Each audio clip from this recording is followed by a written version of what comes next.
this word here, belonging. We are in church because God did not just save us from hell, He also saved us for a family. And this church, New Creation Church, we are a family. Amen?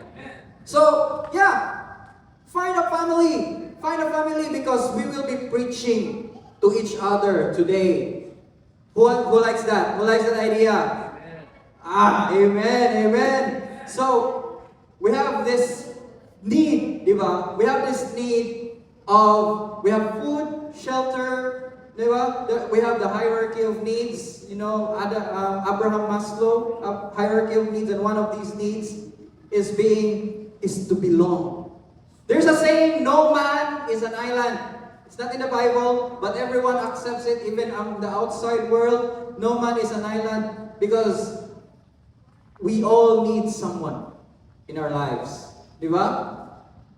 Being alone is not good. Even, by the way, here's the thing. When God created the universe, remember this one? God created it in Genesis. When God created the light, the first day, God said, it is good. When God created the sky and the land, God said, it is good. When God created the animals, the plants, God said, it is good. When God created man, He said, it is very good. After all the days, God always says it is good. There is the first time that God said it is not good. It is in Genesis chapter 2. God said, it is not good for man to be alone. That is the first time God said something is not good. After all the days, He said, everything is good. That is the only time. What did God do? He created Eve out of Adam. Adam was not alone. Adam was with the animals. He's the one naming the animals. Diba? And yet God said it is not good for man to be alone. By the way, this does just not apply to being single. If mga singles, it's not good for you to be single. No. God said it is not good for man to be alone, to be lonely. That means, brothers and sisters, God cares about you. God doesn't want you to be lonely. Amen? Turn to your neighbor and say, God doesn't want you to be lonely. God doesn't want you to be lonely. And that's why He sent His one and only Son to die for us, to have our sins be forgiven. And not just that, He wants us to experience heaven on earth. And heaven on earth is the experience of having a godly family. And this is church, a godly family. So, let's begin with this first verse here. In Ephesians chapter 1 verse 6, to the praise of the glory of His grace, by which He made us accepted in the beloved. Let's do a little bit of word study here. So we all, New Creation Church, when you say New Creation Church Cebu, it's all about grace. It's all about Jesus. Jesus is the person of grace. Amen? Grace is unmerited favor, the gift of God, something that we did not work for. He gave it to us freely. Freely. According to the riches of His love. Not out of, but according. Meaning, lahat-lahat na nasa Kanya, ibibigay niya sa atin. That's grace. So, He saved us by grace, and by which He made us accepted. Say accepted. Accepted in the beloved. The root word, by the way, the original language in the New Testament, and especially here in Ephesians, the letters of Paul, the original manuscripts are in Greek. So when we're studying the Bible, we always go back to the original, we read the original in the context of the original language.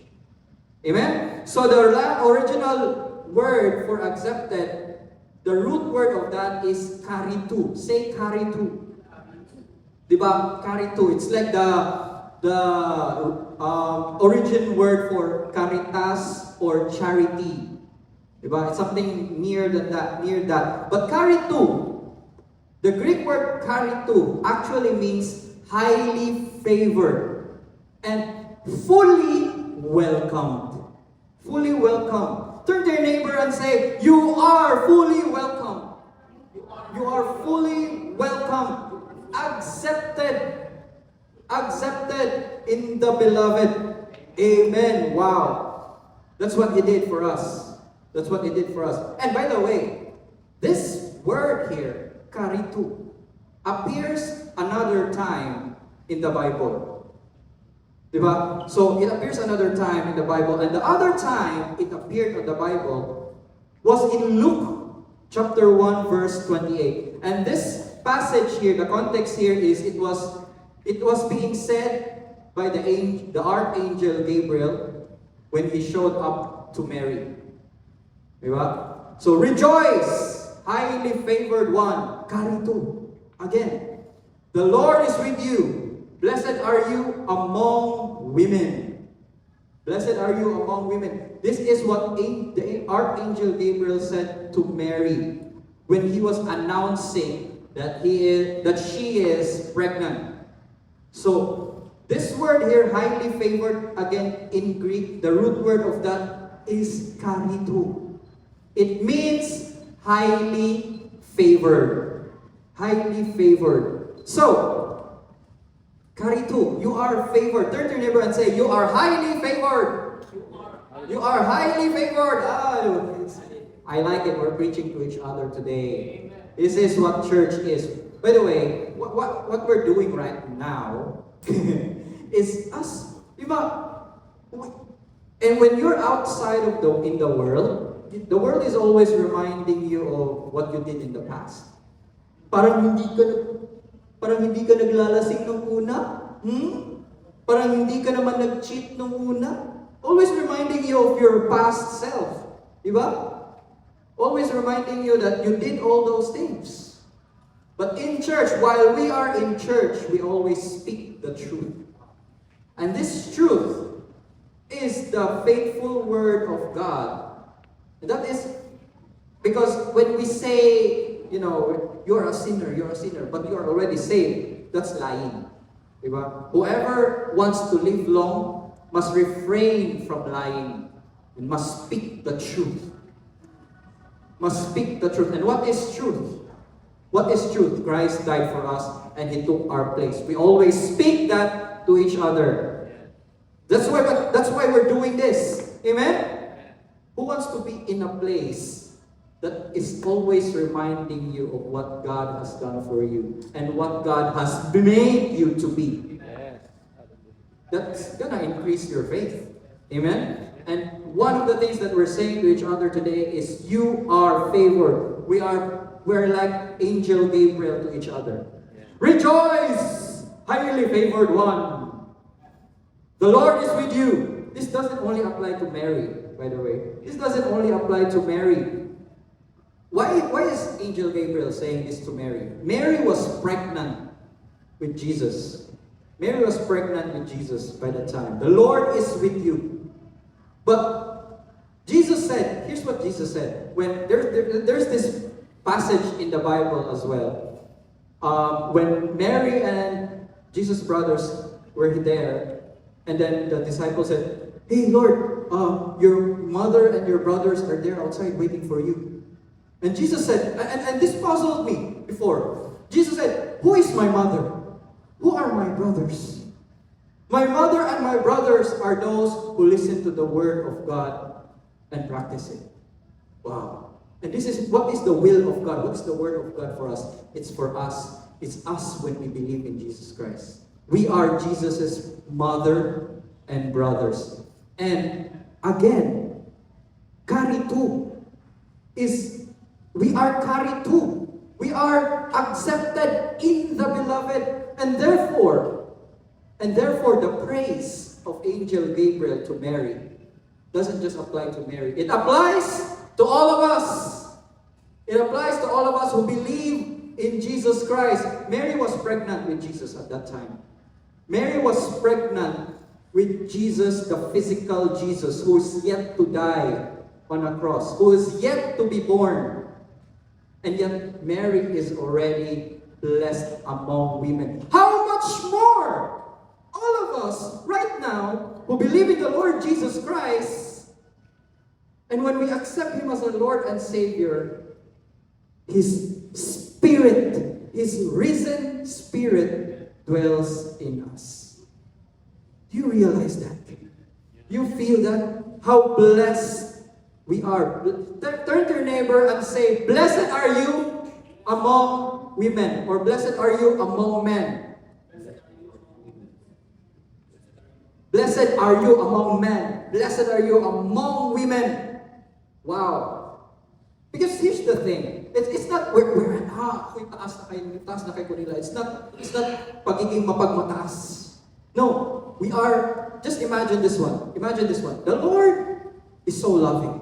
Father God is so loving. He makes it rain to the wicked and the just. He gives good things. By the way, when we sin, we should already die right away because the wages of sin is death. And the fact that we are still alive, even all the world who did not believe in Jesus are still alive, that's already grace. Jesus gave them a chance. God gave them a chance to still repent and believe in Jesus Christ. That alone is already grace. God is so full of mercy and grace. He allowed all the sinners to live for a while so that they may have a chance to repent. That's why Jesus has not returned yet. That's why, when we wonder, ba't kayang balik sa Ginoo? Uy, kayang balik niya. Kaya gusto na akong rapture. I wanna fly in the sky. I wanna be with the Lord right now. So that din akong bayad sa akong utang. So that I cannot experience all the hardships that are in the future. I wanna be with the Lord right now. Lord, balik na Lord! But in 1 Peter it says, the Lord is not slow in fulfilling His promise. The reason why He's not yet here is because He's giving a chance. Amen. For many people to repent. Yeah. He's giving a chance. So, that's it. That's the grace of God. The grace of God is already pouring out on the world right now. God loves us all. But here's the thing, beloved, we are accepted in the beloved. Here's the thing about us. What's the difference? If God loves so much the world, and we say, what's the difference with us who already believe in Jesus Christ? What's the difference? When you say we're accepted in the beloved, the sun shines. The sun shines in everything.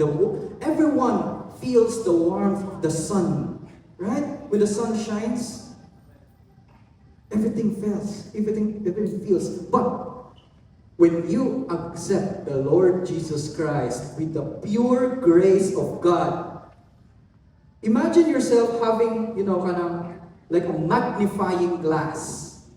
Focus to diya tanan ang kainit sa gugma sa Ginoo. Focus diya sa imuha. Init. Wow, I'm so warm. Wow, I'm so warm. I'm so hot. White hot love of God in your life. That's how it is to be a beloved child of God. You're not just a child of God. When Jesus Christ was baptized, the heavens opened and the voice from heaven said, "This is my beloved child. This is my beloved Son, in whom I am well pleased." Wow. Imagine yourself right now. Visualize right now. The Father is saying from heaven, looking at you, "This is my beloved Son. This is my beloved daughter." Wow. Wow. Amen. Amen. So that is highly favored. Highly favored. All of us here right now, sitting here, all of us here, we are being shined by the light of the love of God. It's like a beam of light the beam of light, the magnifying glass of God's light. We are walking in the light. We're like walking in this world. In this world, is it the dark world doesn't love the light of God? We are kasi nakakita na play kanang na Broadway. There is spotlight. Who knows what a spotlight is? We are under God's spotlight. He sees us. That's my son, that's my daughter. He believes in Jesus Christ. He believes in the finished work of Jesus Christ. I'm looking after this person. What's he doing next?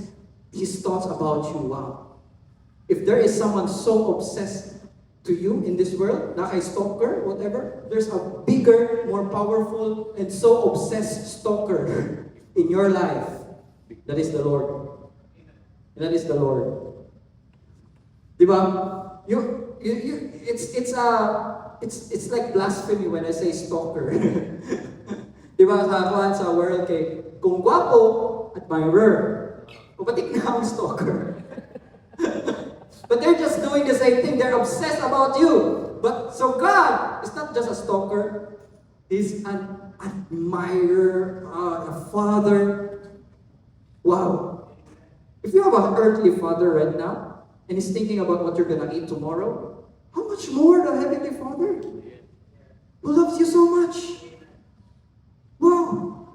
He's always thinking about you. And He's not just there wanting to provide for you. He wants you to experience it as well. Like He wants us to be able to provide as well for ourselves and for our loved ones. He wants us to shine. He wants us to shine. So that's what I am emphasizing right now. Being highly favored. Who here realize that already? Who here sees a beam of light over himself? Diba? You remember this one? You remember this kanang kita mo kanang mga paintings of saints, diba? Of saints in wherever you go, sa mga churches and whatnot. You see that na halo ang mga painting, basta si San Juan, San Pablo, San Pedro, and all those saints. There's always a halo para to emphasize in that painting, to communicate to the viewer that that person is a saint. Diba? So, right now, beloved, if I'm going to paint a picture right now, all of us here has this, not just a halo, but a beam of light coming down from heaven. Where angels come up and down on the Son of Man. That's what Jesus said to Nathanael. That's what we are right now. I want you to see that right now. I want you to see how much you are highly favored. Amen? So, let's go back to the message about belonging. What is belonging? What is belonging? Belonging is different from fitting in. Belonging is different from fitting in. Fitting in is like, wala na, kung sila, English sila. English mo ko. Hey guys, punta tayo, BGC, pare. Even though you're not Konyo, you're gonna speak Konyo as well, di ba? Or like nila, Starbucks buka, even though di ka ka-afford, you wanna fit in. Belonging is different from fitting in. Belonging is, there are 5 aspects of belonging. I'm gonna share each one of that here. Number 1, the first aspect of belonging is acceptance and inclusion. Acceptance and inclusion. That's what the word earlier says. But you accepted in the beloved. In Ephesians chapter 2, verse 19, let's read this together. Now therefore, you are no longer strangers and foreigners, but fellow citizens with the saints and members of the household of God. Saints. Wow, what is saint? Saint is being a holy one. Saint, sanctified. We don't wait to die to become a saint. We don't wait someone, an authority in this world to declare that you are a saint. we are already living saints here. Because we are being sanctified by the blood of the Lord Jesus Christ. We are holy. By the way, what do you mean by holy? Tips, what is holy? What is holy, Tips? So now holy is it like that kind of, diba? Do not touch me, I am holy. Kaya kung touch ka na, masunog ka, ay holy kayo. Is that being holy? In the Bible, in the Old, maybe that idea came from reading the Old Testament. When they touched some holy things, the Ark of the Covenant, patay na yun, sunog na yun. That's what they think of holy. Holy actually means set apart. Turn to your neighbor and say, you are set apart. You are set apart. This is what it means. This is what holiness means. You are being set apart. You're being set apart. Set apart for what? Set apart for what? Set apart for God. Gireserba na mo. Gireserba na mo. Like for example, when you propose to your girlfriend, will you marry me? Diba? That girlfriend is already set apart for you. You're not allowed to see other men but me. You are set apart for me. Diba? You are set apart from other men but me. That's why you are my fiancé. Diba? We are set apart for God. That is what holiness means. We are saints.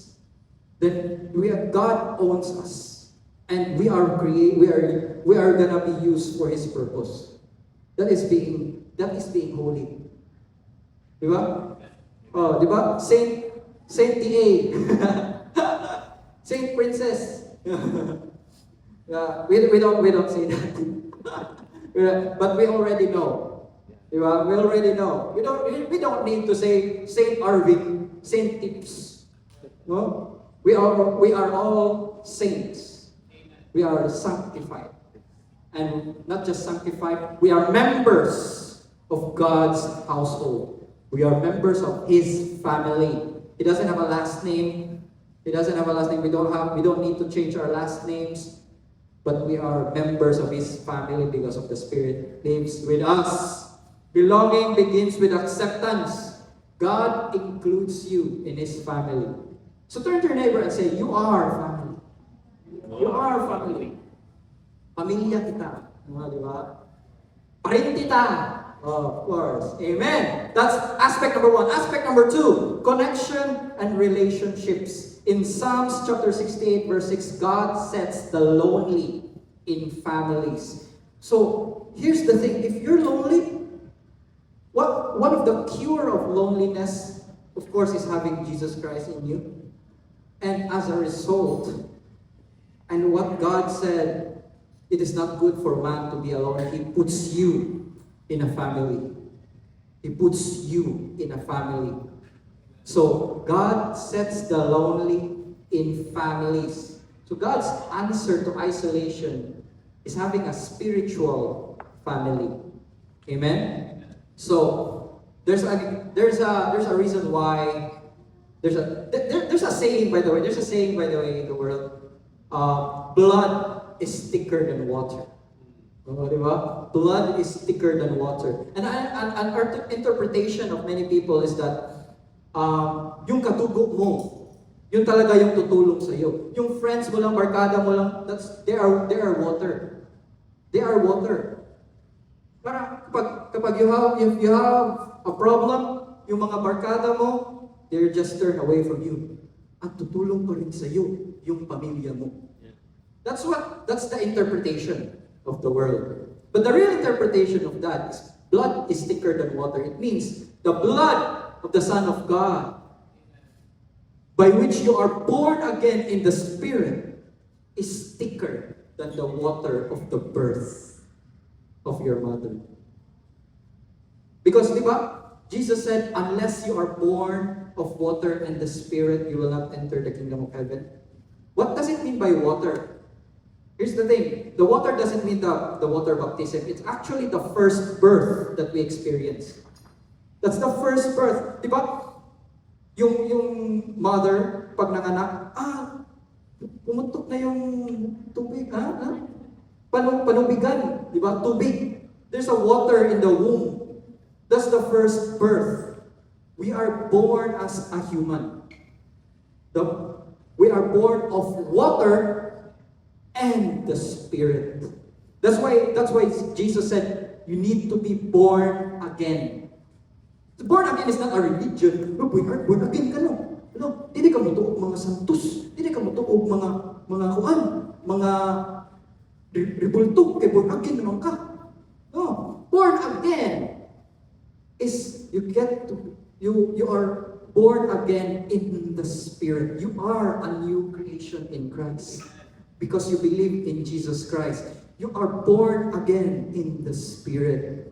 And that's why the blood of Jesus Christ that made you born again, a new creation, is thicker than the water of your birth.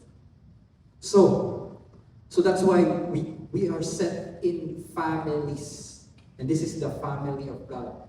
Turn to your neighbor and say, you are placed. You are placed in a family. And this is the family of God. Aspect number 3. I really like this aspect. Authenticity. Say authenticity. What is authentic? Authentic is something about being true. Diba? When you eat a Japanese food here in Cebu, nothing beats eating Japanese food in Japan because it's authentic. Your authentic experience. Diba? You're not trying to be.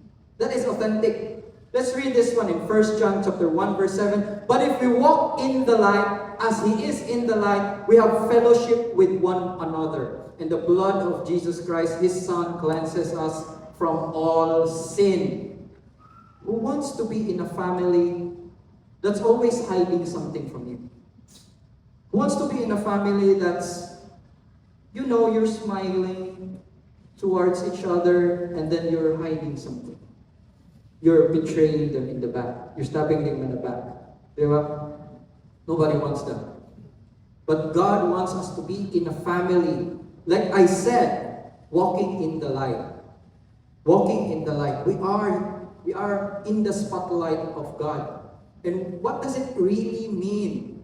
God frees us to walk in the light so that we will stop pretending, hiding, or performing.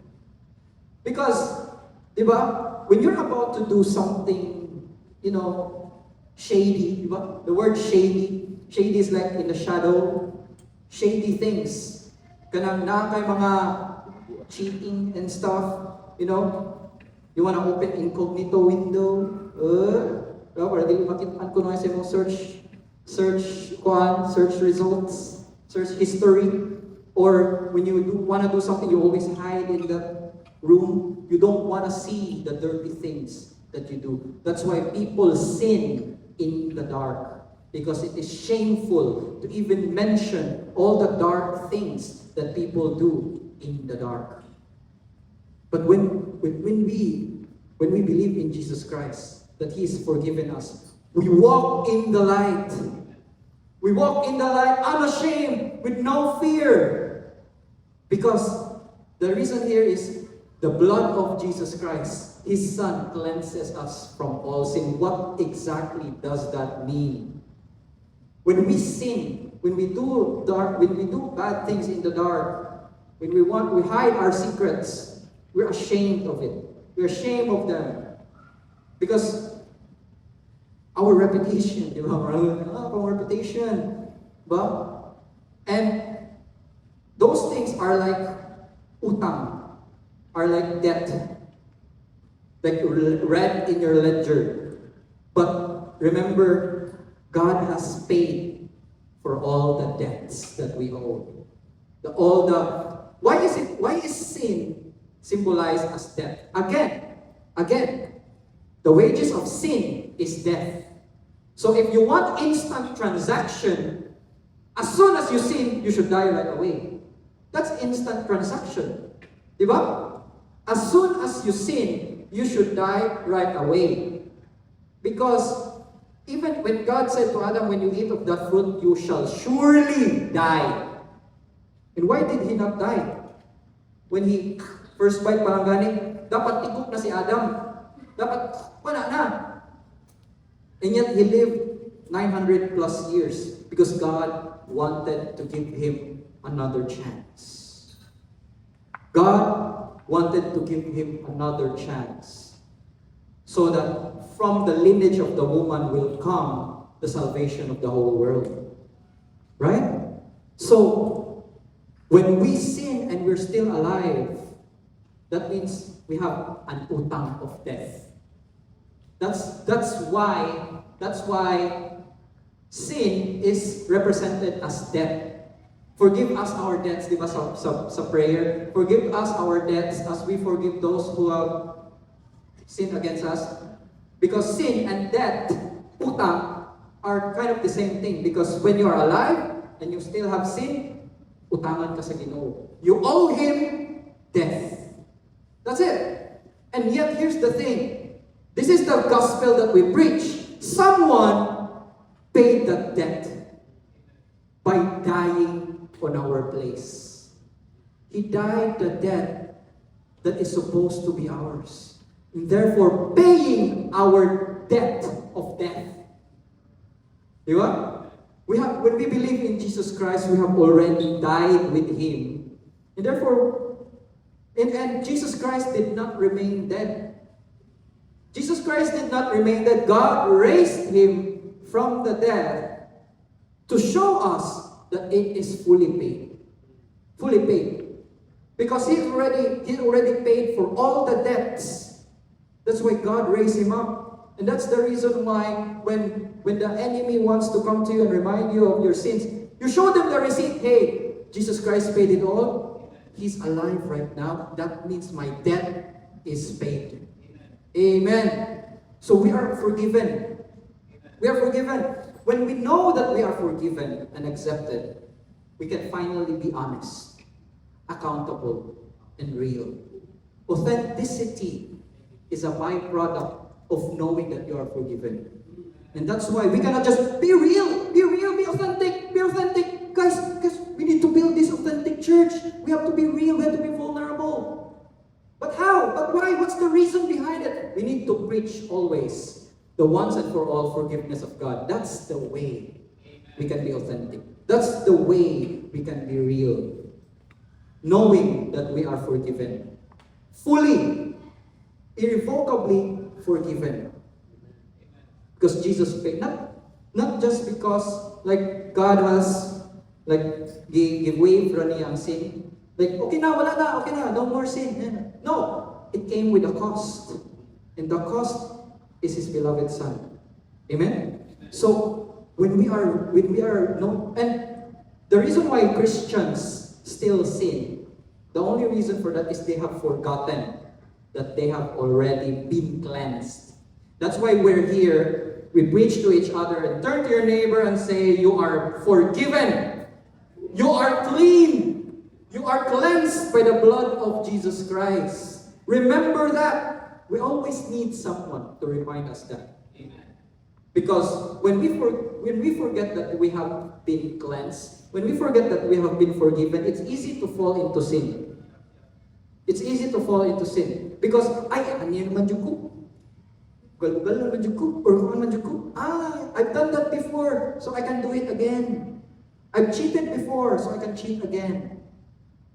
So it's easy to do dirty things when you think you are dirty. But it's easy to lose the appetite to sin when you know that you are clean. Diba? You don't want to do dirty things when you just taken a bath. So, remember this passage when Jesus cleaned the feet of the disciples. Diba? And then He said, now I, your Lord and your Master and your Savior has cleansed your feet. Wash one another's feet. And what does it mean? We wash each other by the water of the Word of God, reminding each of us every day that you are forgiven. This is what church is. This is what you should expect when you come to a Grace Church. You will be reminded of how forgiven you are. Amen? Amen. So, more on that in the next Sundays to come. But aspect number 4, purpose and meaning. We're all looking for purpose. In Ephesians chapter 2, verse 10, for we are His workmanship, created in Christ Jesus for good works, which God prepared beforehand that we should walk in them. When we say we are holy, diba? We are set apart. We are set apart to do God's good work. But we are not created. We are not created to serve God. We are created first to be loved. And this is in relation to here, adoption to sonship. I will go back to the previous slide, but you should not think to yourself that I am created by God, I am saved by God to serve Him. I'm created by God to serve in the church. I'm created by God to worship Him. Unsa ka angel? We are created by God to be objects of His love. And here's the thing. Let's read this together. Romans chapter 8 verse 15. For you did not receive the spirit of slavery to fall back into fear, but you have received the spirit of adoption as sons and daughters, by whom we cry, Abba, Father. This is the Holy Spirit, beloved. This is the Spirit of God in you. The Spirit of God in you is not the one that, I'm so holy. Don't touch me. I'm worshiping. The power of God. Holy Spirit in you is that part of you that says, I am your son. Abba, Father. Daddy God. And what I love about this verse is adoption as sons. Ay Lord, hindi ni tinuli mo anak. Sa telenovela, anak, may sasabihin kami sa iyo. Ampun ka lang. Ampun lang pala ako. And the movie industry portrays that as something, sad and bad. Uy, ampun ka lang pala. You don't have any right. Di ba? Lo, isuda ka ng ampun, Rami. Ampun, tinuod anak. That's what the world portrays it. But when I read this one again and again, wow, adoption as sons. Wow, we are adopted. Jesus Christ is the only one and only begotten Son of God. Jesus Christ. But we are adopted children of God. But there's something about this adoption. The word in adoption in Greek actually means chosen, claimed, wanted. You are wanted. You're wanted. Not sa NBI, not sa You're wanted by God. Someone up there who's so rich, who owns the universe, wants you. Turn to your neighbor and say, God wants you. I want you. Diba? Most of us, especially girls, I don't know, maybe men, always want I want to be wanted. I want to be wanted. In the right way. In the right way. I want to be wanted by someone. God wants you. God wants you. And even though you're not